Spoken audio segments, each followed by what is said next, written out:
ప్రతి ఇంట్లో పిల్లలడిగే ఒకే ఒక ప్రశ్న, కాని ఒక తల్లి చెప్పిన సమాధానం చదువుపై మన ఆలోచన్నే మార్చేసింది. అదే అమ్మా నేను బడికెందుకెళ్ళాలి అని. లెక్చర్ ఇవ్వకుండా ఆ తల్లి ఒక కథ చెప్పింది.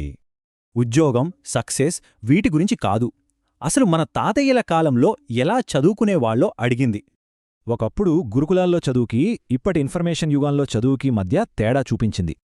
అప్పటి చదువు ఎంత కష్టమో పాపకు అర్థమైంది. అప్పుడే తెలిసింది అసలు సమస్య ఏకాగ్రత అని. అందుకే వాళ్ళమ్మ కొన్ని సైన్స్ బేస్డ్ టెక్నిక్స్ చెప్పింది. ఇవి స్మార్ట్ ఫోన్ జనరేషన్కి చాలా అవసరం. మొదటిది సింపుల్, ఫ్రెండ్స్తో కలిసి చదవడం. దీన్నే కలాబొరేటివ్ లెర్నింగ్ అంటారు. ఒక కాన్సెప్ట్ని వేరే వాళ్లకు చెప్తే అది మనకే బాగా అర్థమవుతుంది. ఇదే ప్రోటీజీ ఎఫెక్ట్. బోర్ కొట్టే సబ్జెక్టులను పాటలు, డ్రాయింగ్స్లా మార్చుకోమందే. దీన్నే యాక్టివ్ లెర్నింగ్ అంటారు. సరే, ఇన్ని టెక్నిక్స్ ఉన్నా ఆ పాప మనసులో అసలు ప్రశ్న ఇంకా అలాగే ఉంది. ఆడుకోవచ్చు కదా, ఇంత కష్టం ఎందుకని? అప్పుడే వాళ్ళమ్మ ఒక పవర్ఫుల్ ఐడియా చెప్పింది. స్కూల్ అనే ఆలోచననే ఒక అద్భుతమైన రూపకంతో పూర్తిగా మార్చేసింది. అదే కాగ్నిటివ్ రీఫ్రేమింగ్.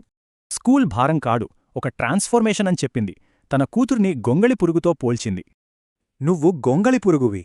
పాఠాలే నీ ఆహారం, ఆకులు కాదు. నువ్వు తినాల్సింది కథలు, పాఠాలు. సీతాకోక చిలుకగా మారాలంటే ముందు క్రిసాలిస్ అనే గూట్లోకి వెళ్ళాలి. ఆ గూడే మన క్లాస్రూమ్. బయటకు ప్రశాంతంగా ఉన్నా లోపల ఓ అద్భుతం జరుగుతోంది. క్రమశిక్షణ, ఆలోచన అన్నీ అక్కడే. కానీ ఈ క్రిసాలిస్ దశలో, అంటే హైస్కూల్లో, నిజమైన ఒత్తిళ్లు కూడా ఉంటాయి. పోటీ పరీక్షలు, ఒత్తిడి ఇవన్నీ ఎదుర్కొంటూ సబ్జెక్ట్లే కాదు మెంటల్ రెసిలియన్స్ నేర్చుకుంటారు.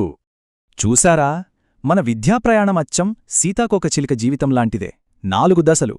ఈ కథ వినగానే ఆ పాపకు అర్థమైపోయింది, హోంవర్క్ అంటే రెక్కలు పెరగడమేనని.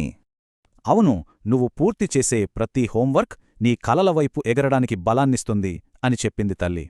ఇంక అంతే, ఆ పాపలో మార్పొచ్చేసింది. నేను ఆకలితో ఉన్న గొంగళి పురుగుని అని చెప్పింది. చూసారా, ఒక చిన్న కథ మన పెద్ద సవాళ్లను కూడా అందమైన ప్రయాణాలుగా మార్చేయగలదు. మన సీతాకోకచిలుకలు గూటినుంచి బయటకొచ్చాక అవి ఎగరడానికి ఎలాంటి ప్రపంచాన్ని సిద్ధం చేస్తున్నాం?